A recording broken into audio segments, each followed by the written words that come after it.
Assalamualaikum warahmatullahi wabarakatuh. Bismillahirrahmanirrahim. Alhamdulillahirabbilalamin. Allahumma salli ala Muhammad. Amma ba'd. Hari ini kita akan bercakap tentang mazhab Syafi'i. Tapi saya tak buka lah panjang-panjang. Saya buka kitab je. Saya akan kongsikan beberapa kitab daripada mazhab Syafi'i. Selalu orang duk kata puak-puak Salafi ni dia tak faham mazhab Syafi'i. Kita hak yang paling Syafi'i sekali. Kita tahulah mazhab kita. Itu satu dakwah ayam konyol lah bagiku. Dakwah ayam sangat konyol. Sebab kebanyakan orang awam macam kita ni, kalau tanya Imam Syafi'i nama apa? Imam Syafi'i nama Syafi'i lah. Imam Nawawi? Imam Nawawi nama Nawawi lah. Hari ini saya akan kongsikan beberapa kitab daripada beberapa orang imam daripada mazhab Syafi'i untuk renungan kita bersama. Pertama sekali daripada kitab Al-Um. Kitab ni ada 16 jilid. Yang ni lah yang kata kitab induk ni. Kitab induk mazhab Syafi'i yang ditulis oleh Imam Syafi'i. Yang kedua kita tengok Ar-Risalah Imam Syafi'i. Kitab ni cukup bagus kalau baca. Kat sini kalau duk kata Allah di langit tu kapiak, ni baca dalam ni. Kapiak tak kapiak baca dalam ni ya.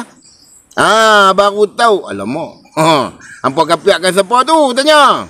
Lagi satu kitab Al-Manaqib daripada Imam Fakhruddin Ar-Razi. Bolehlah baca kitab Manaqib ni. Best juga kita baca. Kurang-kurangnya kita kenal siapa itu Imam Asy-Syafi'i. Lagi satu kitab yang terakhir yang saya kongsikan daripada Imam Syafi'i adalah kitab Qaul Qadim dengan Qaul Jadid.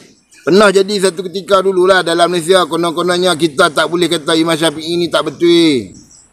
Siapa kata Imam Syafi'i tak betul?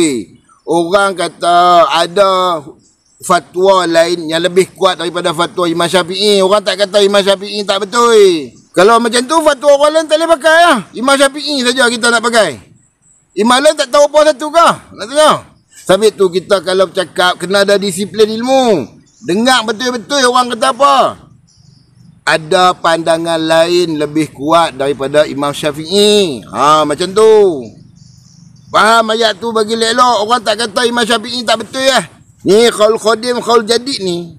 Imam Syafi'i ubah perkataan dia sendiri. Kalau Imam Syafi'i pun ubah perkataan dia sendiri daripada Qaul Qadim, perkataan awal, kepada Qaul Jadid. Dia seorang imam, orang yang mulia. Dia tersalah biasa. Sebab tu dia perbetulkan fatwa dia di dalam kitab ni. Sebab tu jangan duk jadi tak erti sangat. Okey, kita tengok seterusnya. Kitab daripada Imam An-Nawawi. Ni dia ni. Kitab Majmu' Syarah Al-Muhazzab. 32 jilid. Kitab ni dia syarah daripada kitab Al-Muhazzab. Karangan Imam Abu Ishaq Asy-Syirazi. Jadilah Majmu' Syarah Al-Muhazzab. 32 jilid. Kalau nak baca, jenuh baca. Bolehlah nak tengok. Imam Nawawi ni. Imam kita ni. Cuba tengok Imam Nawawi usolli tak aku tanya. Okey. Kita tengok kitab yang seterusnya. Okey, kita tengok kitab yang seterusnya.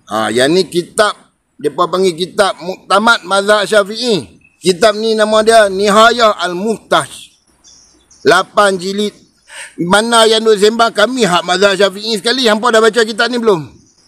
Muktamad Mazhab Syafi'i. Kalau belum baca, jangan duk sembang lah kata, kami hak Mazhab Syafi'i sekali. Bukan aku nak hina hampa. Tapi kita kalau nak klaim tu padan-padan dengan kita punya otak sudahlah. Tak payah nak klaim lebih sangat lah. Lagi orang tanya hampa tak boleh jawab. Kalau aku tanya hampa di dalam kitab Nihayah Al-Muhtaj ni yang dikarang oleh Imam Ar-Ramli tu, apa fatwa beliau tentang kenduri arwah? Boleh jawab kah? Lagi duk baca-baca. Ni bukan kitab apa Imam Syafi'i, ni kitab Wahabi. Imam Ramli pula jadi Wahabi. Habis tu aku nak kata kat puak-puak Aswaja ni. Nak mengaku Asy'ariyah silakan. Nak mengaku Maturidi silakan. Nak mengaku mazhab Syafi'i silakan. Tetapi bagi ada ilmu dulu. Bukan salah nak mengaku saya mazhab Syafi'i. Hak paling Syafi'i dalam Malaysia saya. Boleh, tak ada masalah. Tapi pastikan ada ilmu dulu. Kalau Imam Ramli pun hang tak kenal, lepas tu kita mazhab Syafi'i jahanam. Okey, kitab yang seterusnya adalah daripada Ibn Hajar Al-Haytami. Nama dia Tuhfah Al-Muntaj. Ni pun Muktamad Mazhab Syafi'i juga. Dua ulama ni, Imam Ramli dengan Ibn Hajar Al-Haytami, kitab mereka dikatakan sebagai kitab muktamad mazhab Syafi'i. Imam Ramli meninggal 1004.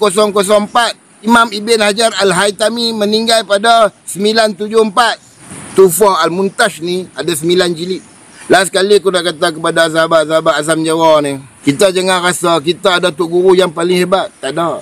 Tok guru mana pun dia tak hebat. Sedangkan dalam Quran Allah Ta'ala bagi tahu apa? Nabi Muhammad pun tak boleh bagi hidayah kepada pak menakan dia, Abi Talib. Jadi jangan kita rasa tok guru kita paling pandai tak. Tok guru kita tak boleh bagi hidayah. Ulama mana pun tak boleh bagi hidayah. Nabi sendiri pun tak boleh bagi hidayah. Mereka cuma menyampaikan kebenaran. Yang nak terima tu kita. Hati kita tu nak terima macam mana? Nak terima kerana nak jadi ustaz ke? Nak terima kerana nak buat duit ke? Nak terima kerana nak tunjuk kat orang ke? Saya telah berkongsi sedikit ilmu yang ada pada saya. Mudah-mudahan kita dapat banyak manfaat. Mudah-mudahan kita semua Allah Ta'ala bagi hidayah, bagi petunjuk supaya kita menjadi mukmin yang sejati. Kitab ulama dia setakat tulis untuk kita baca. Yang nak terima hidayah, yang nak terima kefahaman tu atas diri kita. Ulama tak. Ulama tanggungjawab dia menyampai, bukan bagi hidayah.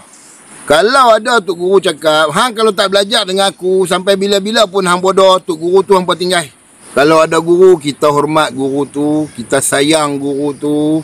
Tapi kita kena ingat, hidayah bukan daripada guru tu untuk kita memperbaiki amalan. Tetapi guru tu sebagai rujukan untuk kita perbaiki amalan secara zahir sahaja. Yang nak bagi hidayah, yang nak bagi petunjuk, yang nak bagi kita jadi baik, yang nak bagi kita jadi orang beriman dan beramal soleh serta bertakwa, tak ada orang lain. Kita dengan Allah semata-mata. Sebab tu aku duk ajak, mai kita balik ke jalan Allah dengan Rasul. Bukan pasal apa? Sebab Rasul dah bagi petunjuk yang jelas. Allah Ta'ala nak tentukan kita terima hidayah dia atau tidak. Sekian. Assalamualaikum.